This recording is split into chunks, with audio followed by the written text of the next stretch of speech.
Dobrý den, především teda pánové, hádám, protože tenhle kanál se jmenuje, jak jste si mohli všimnout, Pánský šatník.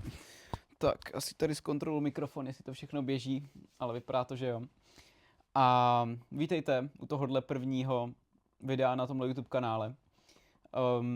Nebo ono teda není úplně první, jsou tady nějaký shorty nebo něco takového, ale první takový oficiální video. Chtěl jsem něco na YouTube nahrát už dřív, ale vždycky mě to tak trošku odradilo, protože, jak můžete vidět, nemám tady žádný profesionální setup, nemám to tady nějak extra nastavený, ale říkám si, lepší začít špatně než vůbec, takže začínám. A v první řadě bych rád řekl, pohodlně se usaďte, tohle video nemá žádnou strukturu, nic takového, bude to spíš hodně povídací, takový uvítací. A takže klidně dejte si něco dobrýho. Já tady mám dneska kapku rumu. Nejsem úplně rumovej, mám radši whisky. Ale whisky tady teď nemám. U toho si s dovolením zakouřím nebo zavapuju. A tohle video bych chtěl tak pojmout hodně obecně. Chtěl bych se trošku představit, protože kdo mě neznáte, tak působím primárně na Instagramu a na TikToku. Na Instagramu mám asi 20 000 sledujících, takže je to dost lidí, ale nikdy jsem o sobě vlastně tolik neřekl, takže chtěl bych to napravit v tomhle videu. A už jsem to teda, abych se přiznal, už jsem to jednou natáčel, tohle video, teďka, co jsem tady seděl, ale vypla se mi kamera nebo telefon, došlo mi místo v telefonu. Takže nahrávám znovu, ale o to bude asi jednodušší, že budu vědět trošku aspoň co říkat. Pojďme začít teda nějakým krátkým představením. Moje jméno je Jakub. Pracuju nebo živí mě vývoj softwaru, dělám aplikace a můj největší koníček, nebo jeden z mých největších koníčků je móda. Spoustu lidí se mě už ptalo, jak jsem se k tomu dostal, nebo jak jsem na to přišel. A já bych řekl, že to bylo hodně přirozený, protože móda mě zajímala už od malička, tak hodně pasivně bych řekl. Když jsem si jako malý špunt vybíral, co si vezmu na sebe, jako měl jsem oblíbený tričko vlastně, nebo vybíral jsem si, jestli si vezmu to nebo to a už mě to tak jako přirozeně mě to zajímalo. A potom, když jsem byl trošku starší, někdy možná na druhém stupni na základce, tak už jsem si vybíral jaký barvy třeba, aby k sobě mohly fungovat a tak podobně. Takže k tomu jsem se tak nějak dostal. Nebyla to teda vždycky elegantní móda, jako mám teď. Ale zajímaly mě ty koncepty už v podstatě od toho, co si pamatuju. A co se týče té elegantní formální módy, tak k tomu jsem se dostal v období tanečních. Šlo o to, že jsem začal chodit do tanečních a vzal jsem si na sebe oblek, ten byl teda 100% polyester, ale hrozně se mi to líbilo a chtěl jsem to nosit častěji. A říkám si, tyjo, tak to je hrozná škoda, tyjo, tak to budu muset chodit častěji na ples, nebo to vytáhnu jednou za rok ten oblek, tyjo, já bych to chtěl nosit častěji. A tak jsem se začal tak nějak přirozeně zajímat a člověk začal zjišťovat, že dřív to bylo naprosto běžný, že se nosily obleky a na denní bázi a bylo to úplně normální, ale když dneska vyjde člověk ven, tak člověka v obleku jen tak prakticky skoro neuvidíte. A tak v tomhle směru jsem šel trošku proti proudu. A napadá mě taková myšlenka. Když jsem byl menší, tak někde jsme měli nějaký úkol ve škole nebo něco, na prvním stupni tuším, aby jsme napsali nějaká svoje vysněná povolání. A od malička jsem měl takový 3 vyhlídnutý. První bylo programátor, tak to se mi splnilo, to dělám. Druhý bylo kadeřník, to mě teda přešlo, řekl bych. A i když teda jednu dobu jsem si sám stříhal vlasy. A třetí bylo módní návrhář.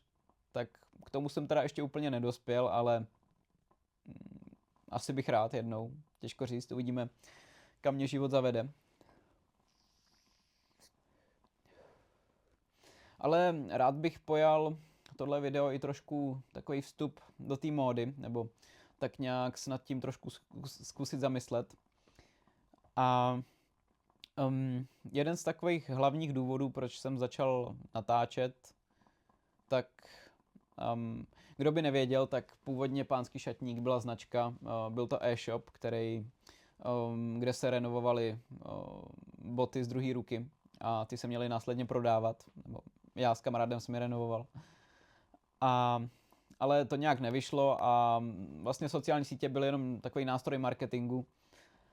Ale u toho jsem zůstal, to mě hrozně bavilo, předávat dál lidem něco o módě, protože co se týče pánský módy, tak mi přijde, že toho tady člověk moc jinak nezjistí. A takže toho jsem se ujal, tak doufám, nebo i skrz to, kolik lidí mě sleduje, protože tvořím primárně na Instagramu a na TikToku, kdo by nevěděl. Na Instagramu mám asi 20 000 sledujících, tak vypadá to, že někoho to zajímá, tak to jsem rád. A přijde mi hrozná škoda, jak se nahlíží v dnešní době na pánskou elegantní módu. Jo? Spoustu lidí to vnímá jako něco hrozně nepohodlného, něco, co se hodí maximálně na svatbu nebo nějaký business oblek na pracovní schůzku a to je tak všechno. Ale přijde mi, že móda toho má daleko víc co nabídnout. Jenže myslím si, že ten trh s módou tady v České republice je hodně pozadu. Je to za mě na špatný úrovni, na hodně špatný. A myslím si, že je to taky tím, že jsme si jako lidi, jako muži v České republice na to zvykli, nebo jsme na to zvyklí. A přijde mi to jako hrozná škoda, protože často dostávám dotazy, kde nakupuju oblečení, nebo kde koupit kvalitní oblek a tak podobně. A já většinou nevím, co říct, já říkám z druhé ruky, protože nakupuju věci ze zahraničí, většinou teda z druhé ruky. A protože ty materiály a ta kvalita je úplně někde jinde, než kdybych si zašel někde do konfekce tady v Česku vybrat prostě oblek nebo já nevím co, nějaký elegantní kousek, tak je to špatný. Ty materiály nejsou kvalitní povětšinou, když se na to člověk dívá a je to hrozná škoda. Takže chtěl bych, nebo snažím se i šířit tu myšlenku, aby jsme si jako my muži nezvykli nebo nespokojili se s tím minimem, co ten trh nabízí. A časem bych, možná nic neslibuju, ale chtěl bych taky přispět na ten trh s tou módou, s něčím, co za to stojí. A chtěl bych možná trošku i taky nakousnout nějaký ten psychologický faktor, protože mě dost často lidi osočují z toho, že jsem povrchní, nebo že jsem gay, nebo něco takového, že jsem oháknutý tak, jak jsem. A že oblečení, že to je pro mě určitě něco, že to je pro mě to jediný, co je důležitý a tak. A tak bych chtěl tady zmínit myšlenku, že oblečení určitě neurčuje hodnotu člověka, to v žádném případě. Ale na druhou stranu si myslím, že to dokáže vyjádřit nebo tak nějak připomenout člověku tu jeho vlastní hodnotu. Jo, abych dal příklad, tak pro mě to bylo období covidu. Tam vlastně tam jsem začal o módě přemýšlet do hloubky. Protože jak jsme byli všichni doma zavření, tak ty dny plynuly tak nějak všechny úplně stejně. Bylo to hrozný. Ten den utekl jak nic a přišel další a byl stejný jako ten předtím. A člověk ležel v pyžamu, nebo celý den byl prostě v pyžamu nebo v nějakých hadrech a bylo to na nic, abych to tak řekl. A tam jsem si začal uvědomovat, že když si ráno dám tu práci, když se ráno dobře obleču, navoním se, učešu si vlasy, i když nikam nejdu, zůstávám celý den doma, ale dám sobě tu péči, tak i tu vlastní hodnotu lidskou vnímám trošku jinak. Jo, ten den jsem dokázal nebo dokážu prožít daleko líp, mi přijde. A to se mnou táhne až doteď, protože, jak už jsem říkal, jsem programátor, dělám na home office, prostě pracuji jenom z domu, takže kontakt s lidmi mám, když už, tak povětšinou někdy v pozdním odpolední, když jdu tančit, nebo večer, když si jdu sednout někam do baru. A zůstalo mi to doteď. Jasně jsou dny někdy, kdy prostě se mi fakt nechce, tak zůstanu prostě celý dopoledne v pyžamu. Ale je to hrozný rozdíl, když se člověk obleče a sedne za ten počítač, tak i se mu pracuje líp a podle mě je to oblečení taková kotva. i co se týče chování a právě té sebehodnoty, jak jsem o tom mluvil. Myslím si, že to nemám tak jenom já, že když se člověk dobře obleče, tak je to taková konstantní nebo neustálá připomínka toho, hele, chovej se a buď slušnej, usmívej se na lidi a tak podobně, protože možná to vychází i z nějaké větší spokojenosti sám se sebou. A tak tuhle myšlenku bych taky rád rozšířil mezi vás, abyste to třeba vyzkoušeli. Se oblíct trošku líp, i když jste sami doma, nebo tak.